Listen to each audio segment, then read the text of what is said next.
ഇതാണ് ദന്തപാല ഓയിൽ. നല്ല വയലറ്റ് നിറത്തിലുള്ള ദന്തപാല ഓയിൽ ഉണ്ടാക്കുന്ന രീതി വളരെ എളുപ്പമാണ്. ദന്തപാലയുടെ ഇലയും ശുദ്ധമായ വെളിച്ചെണ്ണ, നാടൻ വെളിച്ചെണ്ണ മാത്രമാണ് ഇതിന് വേണ്ടുള്ളൂ. വേറെ ഒന്നും ഇതിൽ ചേർക്കേണ്ട ആവശ്യമില്ല. താരനും സോറിയാസിസിനും വരണ്ട ചർമ്മത്തിന് ഈ ഓയിൽ നല്ലൊരു ആശ്വാസം കിട്ടുന്നുണ്ട്. എൻ്റെ അനുഭവം കൊണ്ട് ഞാൻ പറയുകയാണ്. കൂടുതൽ ഒരുപാട് ഇതിന് ഗുണങ്ങളൊക്കെ ഉണ്ട്, പക്ഷേ എനിക്ക് വിശദീകരിച്ച് പറയാൻ എനിക്കറിയില്ല. എൻ്റെ വീട്ടിൻ്റെ ബാക്കിലാണ് ഞാൻ ഈ ചെറിയ ഒരു മരം കൊണ്ട് വെച്ചത്. വെട്ടി വെട്ടി പാകമാക്കിയിട്ടാണ് ഞാനത് നിർത്തുന്നത്. അല്ലെങ്കിൽ വലിയ മരമാവും ഇത്.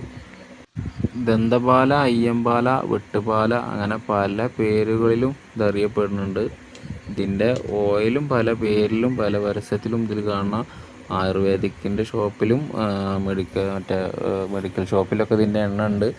1 ലിറ്ററിന് 1000 രൂപ വില ഉണ്ട് ഇതിന്. ഞാൻ ആദ്യമൊക്കെ പുറത്തുനിന്ന് മേടിച്ചിട്ടുണ്ടാവും ഉപയോഗിച്ചിരുന്നു. ഇപ്പോൾ ഞാൻ സ്വന്തമായിട്ട് ഉണ്ടാക്കാറാണ്. ഇതിൻ്റെ ഇല പൊട്ടിച്ചാൽ നല്ലൊരു വെള്ളപ്പാൽ പോലത്തെ ഒരു കറ കാണാം. ആ കറ കൊടുക്കനെ നല്ല വൃത്തിയുള്ള ഒരു ഓട്ടുരുളിയിലോ മൺപാത്രത്തിലോ ഇട്. ഇതിന് ശേഷം നല്ല ശുദ്ധമായ വെളിച്ചെണ്ണ അതിൽ ഒഴിക്കുക. എണ്ണയും വെളിച്ചെണ്ണയും ഒരേ തൂക്കത്തിലാവണം. 1/2 കിലോ ഇലയും 1/2 കിലോ വെളിച്ചെണ്ണയാണ് ഞാനിപ്പോൾ ഇവിടെ ഉപയോഗിക്കുന്നത്. ഇല മുങ്ങണ രീതിയിൽ ഇതിൽ എണ്ണ ഒഴിക്കുക.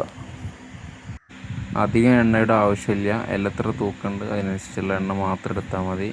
ഇതൊക്കെ രാവിലെ ചെയ്യണം കേട്ടോ. രാവിലെ 9 മണിയാകുമ്പോഴേക്കും ഈ പാത്രത്തിലാക്കിയിട്ട് ഒഴിച്ച് വെക്കുക. എന്നിട്ട് നേരിട്ട് വെയിൽ കൊള്ളുന്ന സ്ഥലത്ത് വെക്കുക.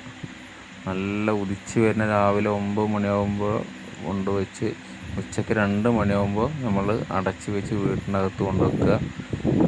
വീണ്ടും അങ്ങനെ 7 ദിവസം ചെയ്യണം. ഒരു ദിവസം ആകുമ്പോഴേക്കും ഇതിൻ്റെ എണ്ണയിൽ നല്ലൊരു കളർ മാറ്റം കാണാം. നല്ല വയലറ്റ് നിറമുള്ള നല്ലൊരു എണ്ണാവും. 7 ദിവസം ആകുമ്പോഴേക്കും നല്ല ഡാർക്ക് വയലറ്റ് കളറാവും. പിന്നെ നമുക്ക് ഈ ഇലക്ക് ഒഴിവാക്കിയിട്ട് നമുക്ക് ഉപയോഗിക്കാം. നല്ലൊരു കുപ്പി ഭരണിയിലൊക്കെ ആക്കി വെക്കുക. ആർക്കും ഉപയോഗിക്കാം.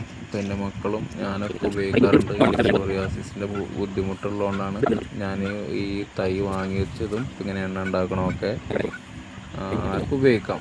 ഈ താരന്, മുടി കൊഴിച്ചിൽ, സ്കിന്നുപരമായിട്ടുള്ള എല്ലാ ബുദ്ധിമുട്ടുകളും ഇതിന് നല്ലൊരു പരിഹാരമുണ്ട്.